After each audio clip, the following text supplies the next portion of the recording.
मुंबई महानगरपालिकेच्या संदर्भातली ही मोठी घडामोड आहे। कारण मुंबई महानगरपालिकेमध्ये भाजप आता मोठी खेळी करण्याची शक्यता वर्तवली जाते आहे आणि मनसेकडून भाजपच्या महापौर पदाच्या उमेदवाराला पाठिंबा दिला जाण्याची शक्यता आहे। विश्वसनीय सूत्रांनी या संदर्भातली माहिती दिलेली आहे। अगदी काही वेळापूर्वी भाजपचा गटनेता निवडला गेलेला आहे आणि मुंबई महानगरपालिकेमध्ये भाजप आता आणखी एक मोठी खेळी करण्याच्या तयारीत आहे। मनसेकडून भाजपच्या महापौर पदाच्या उमेदवाराला पाठिंबा दिला जाण्याची शक्यता वर्तवली जाते आहे। केडीएमसी मध्ये झालेल्या घडामोडी आपण बघितलेल्या होत्या आणि यानंतर मुंबई महानगरपालिकेच्या दृष्टीने देखील आता वेगळ्या घडामोडी वेगळ्या हालचाली सध्या होताना दिसतात भाजपच्या गोटातून। तर मनसेकडून भाजपच्या महापौर पदाच्या उमेदवाराला पाठिंबा दिला जाण्याची शक्यता वर्तवली जाते आहे। आपल्याला माहिती आहे मुंबई महानगरपालिकेची निवडणूक ही लक्षणीय आणि वेधून घेणारी अशी ठरलेली होती।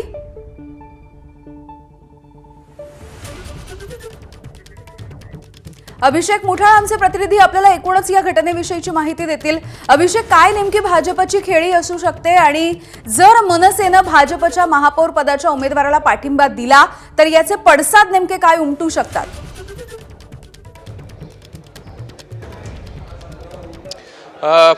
पडसाद जर का पाहिजे तर स्पष्ट आहेत। ठाकरेंमध्ये कुठेतरी दुरावा निर्माण होतो आहे का, ही प्रश्न जे आहेत त्यामधनं निर्माण होऊ शकतात। मात्र एकूणच जर का कल्याण डोंबिवली असेल किंवा ठाणे असेल किंवा मग इतर ज्या महापालिका पाहायच्या तर मनसेकडनं अशा प्रकारचा निर्णय हा आधी देखील घेण्यात आलेला आहे आणि तशा प्रकारची शक्यता देखील आहे की मुंबईमध्ये देखील महापौर पदाच्या उमेदवारासंदर्भात भाजपच्या मनसेही पाठिंबा देऊ शकते। एकूणच भाजपची ही मोठी खेळी म्हणावं लागणार आहे। एकूण या संदर्भात पाहायचं तर भाजपकडनं वारंवार सांगण्यात आलेलं होतं की तिसरा पक्ष देखील आमच्या सोबत येऊ शकेल आणि तिसरा पक्ष हा राष्ट्रवादी काँग्रेस नसून तो मनसे देखील असू शकतो। अशा प्रकारचं सध्याला राजकीय वर्तुळात ही चर्चा आपल्याला दिसते आहे। सध्या राष्ट्रवादी काँग्रेस असेल शिवसेना असेल हे दोघंही एकत्र गटनोंदणी करतायत तर भाजप ही स्वतंत्र गटनोंदणी करते आहे आणि स्वतंत्र गटनोंदणी करतानाच मनसेचे 6 नगरसेवक जर का आले तर भाजपला त्याचा फायदा आपल्याला महापौर पदाच्या उमेदवारासाठी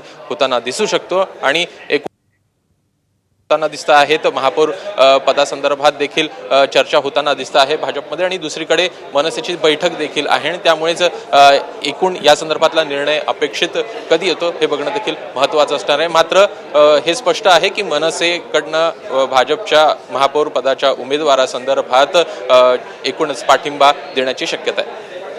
अभिषेक, मात्र आपल्याला माहिती आहे की केडीएमसी किंवा ठाणे या दोन्ही महानगरपालिकांच्या वेळेला जे घडलं होतं त्या सगळ्या संदर्भात राज ठाकरे यांनी काहीशी नाराजी देखील वर्तवलेली होती।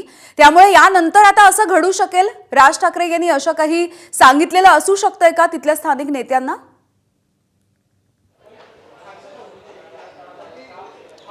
स्थानिक नेत्यांचा हा सगळा प्रश्न आहे। राज ठाकरेंनी तेव्हा देखील आपल्याला स्पष्ट केल्याचं दिसलेलं होतं आणि एकूणच आता जर का पाहायचं तर एकूण महायुतीचं संख्याबळ हे जवळपास स्पष्ट होताना दिसतं आहे। 114ची गरज आहे आणि 121 नगरसेवक हे सध्या महायुती जवळ आहेत आणि महापौर पदाच्या संदर्भात जर का पाहायचं तर सगळ्यात मोठा पक्ष हा भाजप आहे आणि त्यामुळे भाजपला पाठिंबा हा दिला जाऊ शकतो। त्याच अनुषंगानं भाजपचा महापौर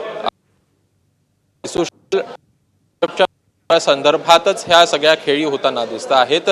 कुठेतरी ही संख्या वाढावी आणि एकूणच पाठिंबा देऊ केला तर मनसेच्या देखील वाट्याला काही येऊ शकेल आणि कदाचित यामुळेच ह्या सगळ्या जो चर्चा आहे त्या रंगताना दिसत आहेत आणि त्यामुळे एकूणच या राजकीय खेळीमध्ये भाजप यशस्वी होतंय का हे बघणं देखील महत्त्वाचं असणार आहे। मात्र या संदर्भात चर्चा नक्कीच झालेली आहे। 6 नगरसेवकांच्या संदर्भात पाठिंबा मिळावा या संदर्भात भाजपकडनं बोलणी ही झाल्याची सूत्रांची माहिती आहे आणि त्यामुळेच एकूण मनसे आता बैठक होते आहे मनसेची आणि त्यानंतर काय या संदर्भात स्पष्ट होईल हे बघणं महत्त्वाचं असेल।